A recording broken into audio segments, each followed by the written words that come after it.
राघव, आप मुझे जल्दी लेने आइएगा। शीतल, ये क्या हो गया है तुम्हें?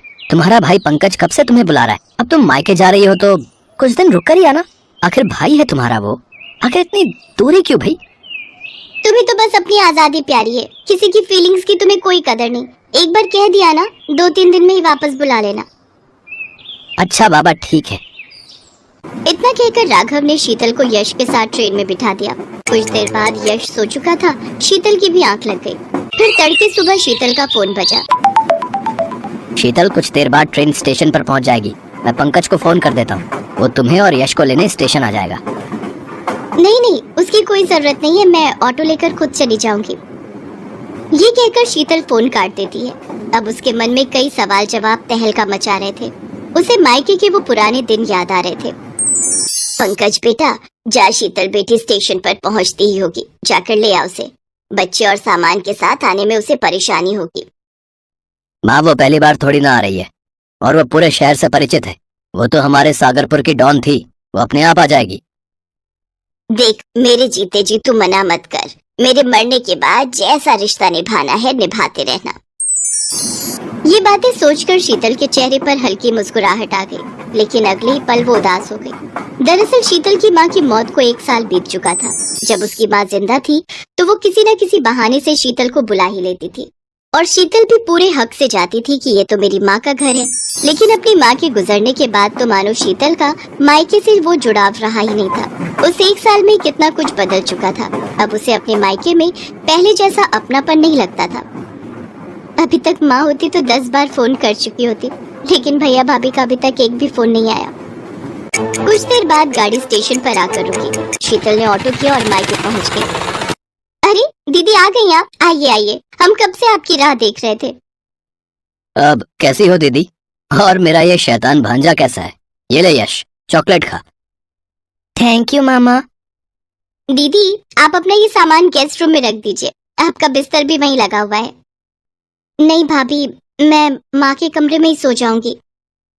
अरे लेकिन उसे तो हमने अब स्टोर रूम बना दिया है। वो क्या है ना, घर में एक्स्ट्रा सामान रखने की जगह ही नहीं थी। शीतल को ये जान अच्छा नहीं लगता। वो चुपचाप अपना सामान गेस्ट रूम में ही रख देती है। फिर शाम को वो भाभी का हाथ बटाने किचन में जाती है। यहीं तो रखा था, न जाने कहाँ है। क्या हुआ दीदी, क्या ढूंढ रही हो? भाभी, माँ का वो स्टील वाला डिनर सेट नहीं मिल रहा जिसमें वो अक्सर हमारे आने पर खाना परोसती थी। अच्छा वो, उसे तो मैंने निकाल दिया। वो क्या है ना, रसोई में बहुत भीड़ हो रही थी, इसलिए मैंने सभी बेकार चीजें फेंकवा दी।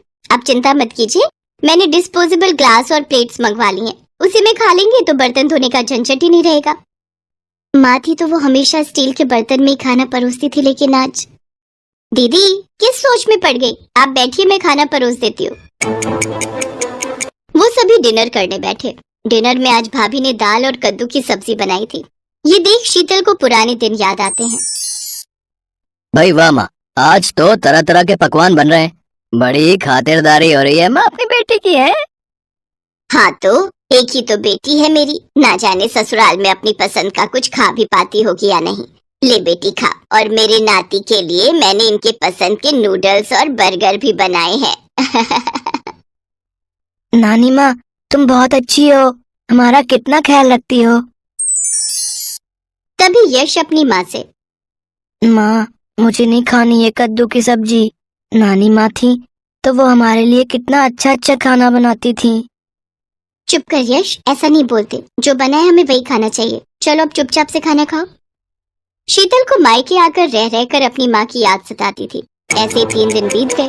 3 दिन अपने मायके में रहने के बाद अगली सुबह शीतल की रवानगी थी। जाने से पहले पंकज एक चाबी लेकर आया और उसने शीतल को दी। ये क्या है भैया? दीदी, ये माँ के कमरे में जो संदूक रखा था उसकी चाबी है। वो शायद उनका सबसे अजीज संदूक था और माँ मुझसे ज्यादा तुमसे लाड रखती थी, इसलिए मैं और तुम्हारी भाभी चाहते हैं कि इसे आप ही खोलो। लेकिन ऐसा क्यों? क्योंकि दीदी, इस पर आपका अधिकार है। माँ हमेशा कहती थी कि मेरे मरने के बाद ये पूंजी शीतल को देना, वही इसकी कीमत समझ सकती है। इसलिए बेहतर होगा अगर आप ही इसे खोलें। कांपते हाथों से शीतल ने वो बक्सा खोला। उसमें सबसे ऊपर शीतल के पापा का वो खादी वाला कुर्ता पजामा रखा हुआ था, जो कि उनका पसंदीदा था। गायत्री, से संभाल कर रखना, मैं इसे पंकज के जन्मदिन पर पहनूंगा। हाँ। हद करते हो जी, दुनिया इतनी आगे बढ़ चुकी है, वो कोट पैंट और सफारी सूट पहनती है और तुम ये खादी का कुर्ता पहनोगे। दुनिया जो पहनती है पहनने दो भाई, लेकिन मैं तो यही पहनूंगा। हाँ। लेकिन पंकज के जन्मदिन का अरमान मन में दबाए पापा एक दुर्घटना का शिकार हो गए और सब कुछ यहीं छोड़कर चले गए। शायद उस दिन से वो कुर्ता माँ का अजीज हो गया था। उसके नीचे देखा तो भाई के अन्नप्राशन के कपड़े रखे हुए थे।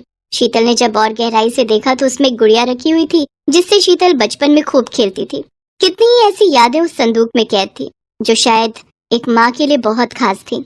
ये सब देख शीतल की आंखों में आंसू आ गए और उसने अपनी भाभी से कहा, भाभी क्या ये संदूक में? हाँ हाँ दीदी, इसकी कीमत आपसे ज्यादा कोई नहीं समझ सकता, आप बेझिझक इसे ले जा सकती हैं। दीदी आती रहना, तुम आती हो तो लगता है माँ आ गई। इस घर को कभी पराया मत समझना, इस घर में तुम्हारा सम्मान हमेशा होगा, ये एक भाई का वादा है। पंकज की ये बात सुनकर शीतल उसके गले लग गई। दोनों के आंसू छलक पड़े। फिर अपनी माँ की तस्वीर को देखते हुए शीतल ने कहा, जा रही हूँ माँ, लेकिन तेरे बगैर माई का क्या होता है आज ये जान लिया। तुम सिर्फ आंखों से दूर हुई हो, लेकिन तुम्हारी मौजूदगी तो माई का शब्द में ही है। तुम्हारी मौजूदगी हमेशा इस घर में और हमारे दिलों में रहेगी माँ।